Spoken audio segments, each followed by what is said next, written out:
7, 6, 5, 4, 3, 2, 1. Terapi kotak pasir adalah cara ampuh untuk menjelajahi diri sendiri. Alat-alatnya sederhana, kotak berisi pasir, dan koleksi benda-benda miniatur. Klien membuat adegan di pasir menggunakan benda-benda ini. Proses ini membantu mereka memahami pikiran dan perasaan mereka. Ini sangat membantu bagi mereka yang kesulitan mengungkapkan diri secara verbal. Kotak pasir menjadi ruang aman untuk eksplorasi. Klien dapat bereksperimen dengan berbagai skenario. Mereka dapat mengekspresikan perasaan yang mungkin tidak dapat mereka ungkapkan dengan kata-kata. Terapis hadir untuk membimbing dan mendukung klien selama proses berlangsung. Terapi kotak pasir didasarkan pada gagasan bahwa setiap orang memiliki kemampuan alami untuk menyembuhkan diri. Dengan menyediakan lingkungan yang aman dan suportif, klien dapat memanfaatkan sumber daya batin mereka. Mereka dapat mulai memahami pengalaman mereka. Prosesnya lembut dan tidak mengancam, sehingga cocok untuk orang dari segala usia. Gambar yang dibuat di kotak pasir adalah ekspresi non-verbal dari dunia batin klien. Gambar-gambar ini dapat mengungkapkan pikiran, perasaan, dan pengalaman yang mungkin tersembunyi dari kesadaran. Sebuah kastil misalnya mungkin mewakili kebutuhan akan keamanan. Singa yang mengaum mungkin melambangkan kemarahan. Terapis terlatih untuk menafsirkan simbol-simbol ini dalam konteks kehidupan klien. Namun, interpretasi klien terhadap kreasinya sendiri selalu yang terpenting. Terapis membantu klien memahami makna di balik pilihan mereka. Proses pemahaman ini dapat menghasilkan wawasan dan terobosan. Metafora muncul secara alami di kotak pasir.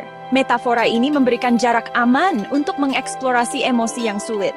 Misalnya, klien yang berjuang dengan kesedihan dapat membuat adegan dengan bunga yang layu. Metafora ini memungkinkan mereka untuk mendekati kesedihan mereka secara tidak langsung. Terapi bermain perilaku kognitif atau CBT menggabungkan intervensi berbasis bermain untuk membantu anak-anak memahami dan mengelola emosi dan perilaku mereka. Terapi kotak pasir adalah alat yang berharga dalam CBT. Ini menyediakan cara visual dan nyata bagi anak-anak untuk mengekspresikan diri. Dalam CBT, kotak pasir dapat digunakan untuk menilai keadaan emosi anak. Ini juga dapat digunakan untuk melacak kemajuan mereka dari waktu ke waktu. Perubahan dalam kreasi kotak pasir anak dapat menunjukkan perubahan dalam pemahaman dan mekanisme coping mereka. Terapi kotak pasir sangat membantu bagi anak-anak yang pernah mengalami trauma. Ini memungkinkan mereka untuk memproses pengalaman traumatis di lingkungan yang aman dan terkendali. Tindakan membuat dan memanipulasi kotak pasir bisa menenangkan dan terapeutik. Bagian 4, membimbing perjalanan, petunjuk direktif dan non-direktif. Terapis menggunakan kombinasi petunjuk direktif dan non-direktif dalam terapi kotak pasir. Petunjuk direktif memberikan lebih banyak struktur. Misalnya, terapis mungkin meminta klien untuk membuat adegan yang mewakili keluarga Anda. Petunjuk non-direktif menawarkan lebih banyak kebebasan. Terapis mungkin hanya berkata, tunjukkan padaku bagaimana rasanya marah. Pilihan petunjuk tergantung pada kebutuhan klien dan tujuan terapeutik. Petunjuk direktif dapat membantu memfokuskan perhatian klien. Petunjuk non-direktif memungkinkan ekspresi yang lebih spontan. Penting untuk dicatat bahwa terapis tidak menafsirkan kreasi klien. Sebaliknya, mereka mengajukan pertanyaan terbuka untuk mendorong refleksi. Misalnya, terapis mungkin bertanya, bisakah kamu ceritakan tentang figur ini? Atau, bagaimana perasaanmu tentang adegan ini? Bagian 5, peran terapis, fasilitator penemuan diri. Terapis memainkan peran penting dalam terapi kotak pasir. Mereka menciptakan ruang yang aman dan mendukung bagi klien untuk menjelajahi dunia batin mereka. Mereka menawarkan bimbingan dan dorongan yang lembut, tetapi mereka tidak mengarahkan proses klien. Terapis mengamati isyarat nonverbal klien. Mereka mendengarkan dengan penuh perhatian cerita klien. Mereka menggunakan reflective listening untuk menunjukkan pemahaman dan empati.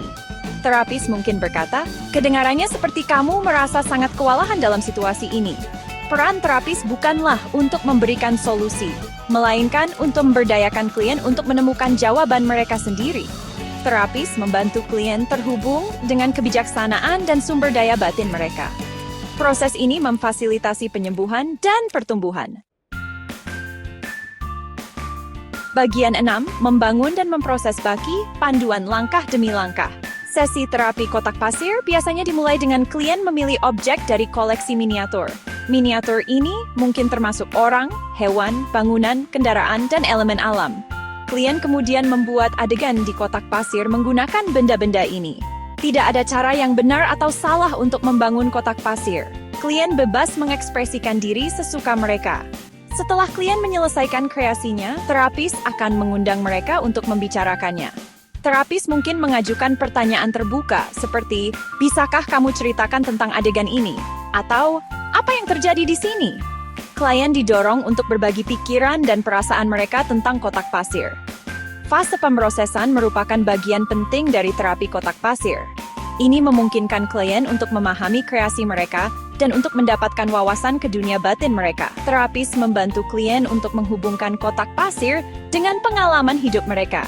Mereka juga membantu klien untuk mengidentifikasi pola dan tema yang muncul di kotak pasir.